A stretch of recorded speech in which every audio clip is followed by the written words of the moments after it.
So I've been on Art Talk for over 3 years now, and here are the top 5 problems that I've noticed in the community. Number 1, style bandwagon and art style hating. Art TikTok is the hotspot for jumping on art style bandwagons. Bandwagon meaning join others in doing or supporting something fashionable or likely to be successful. And we saw this with the jelly art style or the Pixar Disney art style, so much others. So then everyone basically jumps on the bandwagon, whichever one is popular at the time, to try and recreate it, trying to claim it and make it their own. Which this in particular, I don't really find a problem with that. Everyone is free to experiment. The problem and toxicity comes when the art style gets a little too popular.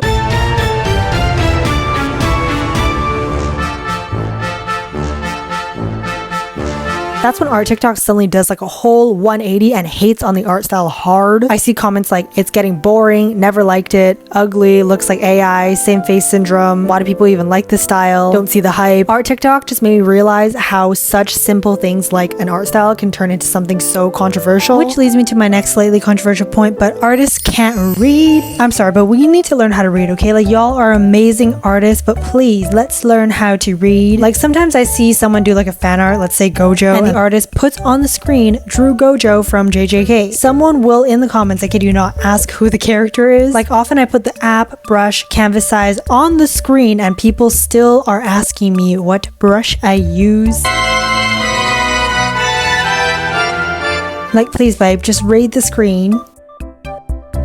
I'm just kidding, I love you and I'll still answer you, but this was just me trying to be funny. I don't know if it came across that way, don't hate me. Anyways, moving on. Number 3, babies versus old hags. Okay, here's how art TikTok age range goes, okay? Babies means you're an artist younger than 15, and old hags, anyone over 16, and if you're over 20, forget about it, you're literally drawing from beyond the grave. Because it's pretty common to see like a 14-year-old tell a 17-year-old their art style is ugly for their age and to get a job and stop drawing. Then we see like old hags telling babies to go back to school, or like, do you even know how to do long division? I don't know. So I think another problem with art TikTok is it's pretty ageist. They have this preconceived notion that, say, if you're 20, it means you have been drawing since you were a kid, therefore you should be drawing like a pro. They've never really seemed to consider that maybe they've only started drawing when they were like 19, so technically have only been drawing for a year, and vice versa. There's just bullying both ways. And number 4, artists are just not artists anymore. This also applies to Instagram and basically every other social media platform, but basically if you are in the art community, you might be like, what? I'm pumping out 2 or 3 drawings a week. What do you mean I'm not an artist? Hear me out. You are not an artist anymore because now you are basically an editor, videographer, music mixer, content strategist, analytics analyst. You are all in all now a content creator, just in the niche of art. And again, same thing with Instagram. If anything, it's amplified because they're actively competing with TikTok. Of course, if you've never hopped on the wheels, it's come to my attention now editing that I said wheels so confidently when I clearly meant reels. So yes, I have a lisp sometimes, okay?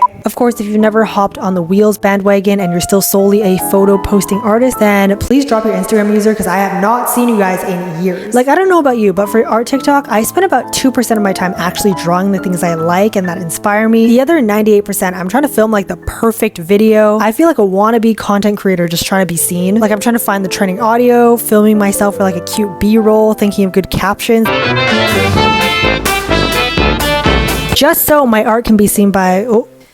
Yeah, it's pretty embarrassing. And lastly, there is little to no sense of community. I'm going to compare TikTok with Instagram. So first with TikTok, 99% of the people go on their For You page and not their following. So it's hard to have like returning followers keep up with your work. In my experiences, the way the algorithm works is it pushes you towards new audiences with every post, which definitely has its pros, I'm not complaining, but it also creates a lack or depth of community. Sure, you have the potential to reach thousands of new viewers, but again, when you want to reach out to a small community who really gets you and follows you as an artist and your journey, it's hard based on how the algorithm is set up. And then just to compare and contrast, there's Instagram, which there's basically no community at all. If anything, there's at least like a sense of bullying community. Like, I've seen beginner artists get grilled so hard. I've seen people with distinctive art styles get absolutely demolished because their art style doesn't fit into like a typical pretty Pinterest art style. I've seen AI bros or like the good old digital art isn't real art commenters leave very crude and unsolicited comments. So I feel like unless you're extremely fortunate enough to have like a nice